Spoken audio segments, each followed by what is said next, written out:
আজকে এত কষ্টের দিন আমি নিজেও ভাবতে পারিনি। চলো তোমাদেরকে একটু শেয়ার করি আমার কষ্টের দিন, যেহেতু লাইফ স্টাইলে ব্লগ স্টাইল করেছি। আর দেখো, কারণ কষ্টের দিন কেন বললাম, আজকে রোববার, কাজ ছিল না, বাড়িতে ছিলাম। বাড়িতে থাকার পরেও ঘুমাচ্ছি, মানে 9টা 9:30 বাজে হয়তো। আমাকে ঘুম থেকে ডাইকা তুলছে, যা যা রেশন তুল, রেশন তুলতে যাইতে হবে। এটা একটা কোনো কথা? আরে রোববার একটু ঘুমাবো, রেশন পরে আনলে তো চলবে না। কয় আজকে দেবে না, পরে আর দেবে না।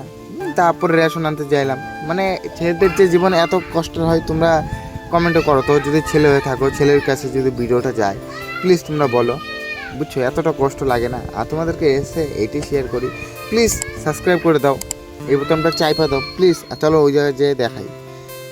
আর এই যে এখানে আমরা এসে পড়ছি হারোটে, বলতে গেলে রেশনে। আর তোমাদেরকে একটা জিনিস দেখাই, পুরানো দিনের জিনিস, যেরকম 2 তলা কাঠের বাড়ি দেখছিলা কোনো দিন?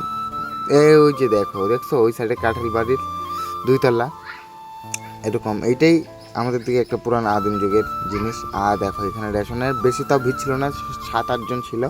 আমি রেশন টেশন তোলার পরে তোমাদেরকে দেখাচ্ছি, চলো। আর দেখো তোমাদেরকে কি বলি, রেশনে আসলে একটা ফায়দা হয়, টাকা কামানো যায়। এটা কীরকম করে তোমরা জানো? রেশনে আসছে, টাকা কামাবো আমি, টাকা কামাতে পারো তোমরা, রেশনে আসলে টাকা কামাবা। আর এই যে দেখো, এই বন্ধুটা কাজে যাচ্ছে রোববার, আর আমি রোববারে বাইরে থাকি। আর একটা তোমরা এই যে খেয়াল করে দেখো, যখনকার তোমরা আসবা আর কি রেশনে আসার পরে টাকা কামানো যায়, এইটা তোমাদেরকে পরে বলবো কীরকম করে। আর চলো বাড়িতে দিকে যাই, তখন তোমাদেরকে বলতেছি। এই টাকাগুলা খুব ইজি কামানো, খুব ইজি। দেখছো এখানে ছিল 200 টাকা ছিল, এখানে 50 টাকা একজনকে দিয়ে দিছি। রেশনে যাওয়ার পর গম যাচ্ছে না, গম দিবা বিক্রি করে